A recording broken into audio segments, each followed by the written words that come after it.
Hello, everyone's. I am here for Manifest Season 1, Episode 4. Now, y'all, I am going to try my best to keep up with the show. I really, really like this show, but people don't seem to care what I had to say about the show. But I'm going to try my best to keep it up. Now, if you're new to my channel, welcome. If you're returning, welcome back.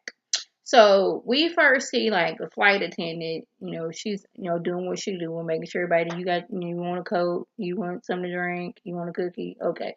And she's back there digging in her purse, and I'm like, I was suspicious at that point. I was like, what she got going on, where she over here looking very suspicious. But then we like move over to the doctor, and I got her name. I'm trying to get everybody's name. I'm trying to be better at that. I think it's Sunvi. She's walking down the hallway at work, and she like sees this like statue woman, but she's moving and walking. And at first, she ain't really paying attention. Like, did I really just see that? And then like she sees some like footsteps, some wet footsteps. And then she turns around, and there's a statue woman standing right there. Now y'all know, ever since they've come back, they've been hearing voices, they've been seeing figures. So she's like what's really going on? But like when she turns around, like her coworker is right there, and she's like, oh, it's not like something is really going on. So she goes to see a neurologist to, I have a patient, what's going on here.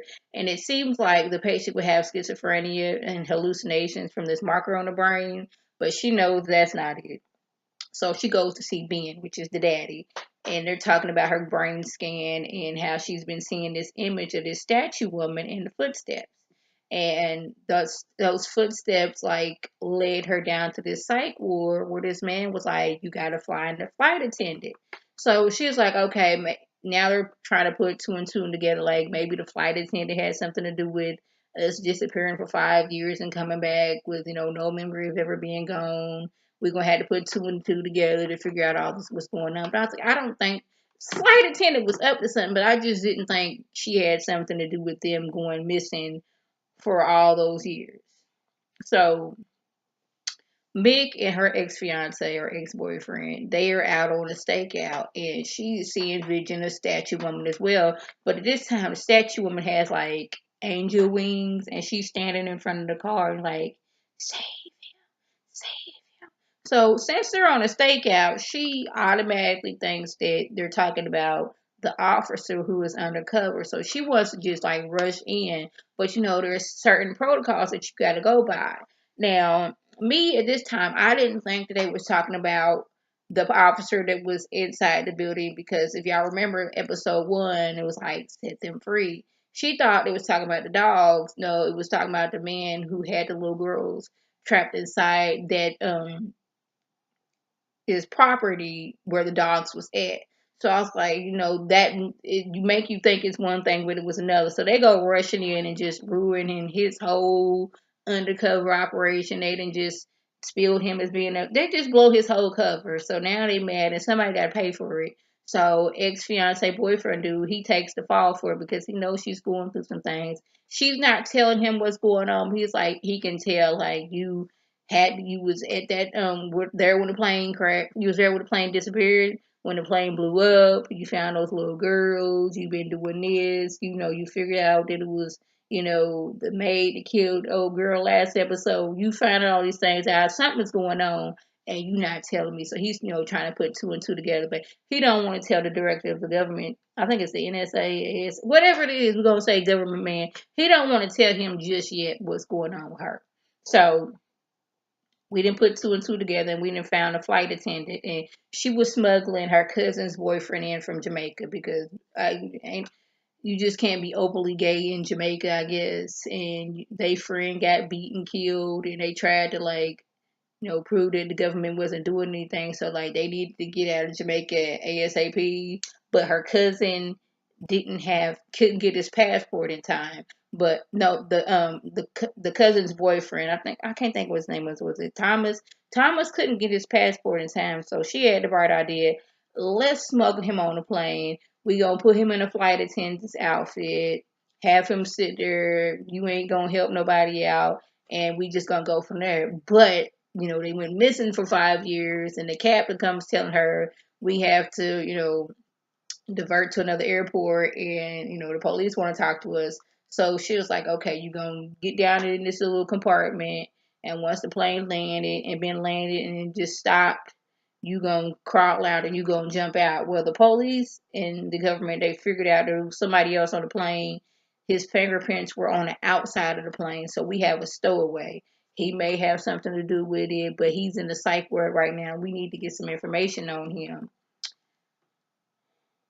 But the cousin, he's gone missing. They've been gone for 5 years, and he went missing after they left. And now we got to like race against the clock to find out where Thomas is and get him out, and where the cousins is.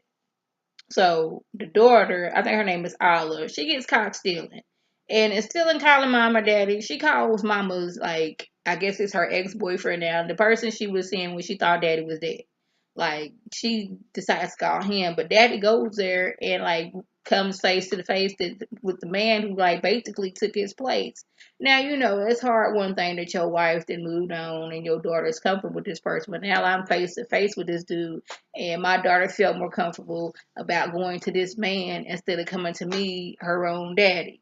And I was like, yeah. And I kind of feel some type of way, like I know you ain't seen your daddy in 5 years, but like you would think she would have called him first. But no, she called, mama's ex-boyfriend.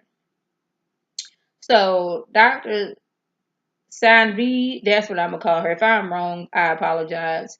She and the flight attendant, they go to the get the cousin boyfriend Thomas at the psych ward, but he's gone. He didn't like they. I don't know if they released him.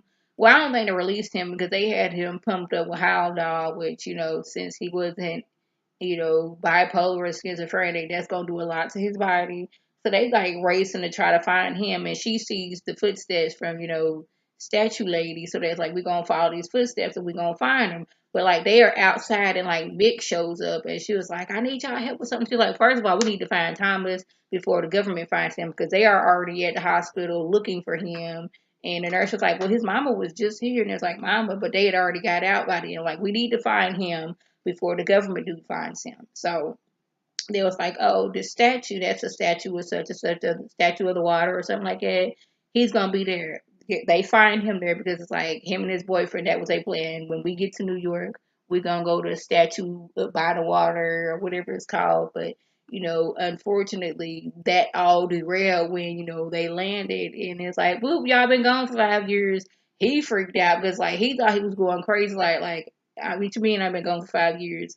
They arrested him and put him in a psych ward, and that's how he ended up there. But he don't want to leave because he's like, what about my boyfriend? And the flight attendant lady had to let him know that boyfriend gone. We have no idea where he's at, but we have to leave now because the government is saying they are on our tail and they gonna find us, and you can go to jail for being a stowaway. And flight attendant lady, she can go to jail for stowing you away. So they find him a place where he can detox and get all them drugs out of his system, the drugs that he did not need. But she takes him to like some kind of basement area where don't nobody be going it.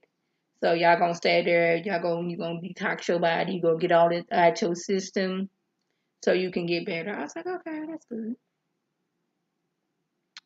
So where was I at? So that was basically it. Oh, they did find out that, well, now that Ben and what's his son Cal and Mick are all alive, y'all owe us some money from this life insurance. So now the mama, she don't know what to do. She's like, I'm gonna have to sell the restaurant, even though I've been working on this for the last 5 years. But daddy, he then got his, I guess, Rain Man on. It's like, you can do this and you can do this. We can pay a little bit on this and do this and this. Like, he didn't got his math skills on. He done became Rain Man since he didn't, been gone for 5 years. So he didn't find out some way that they gonna save the restaurant.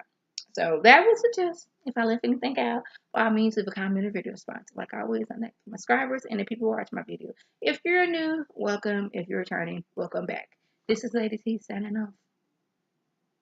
Have a good one.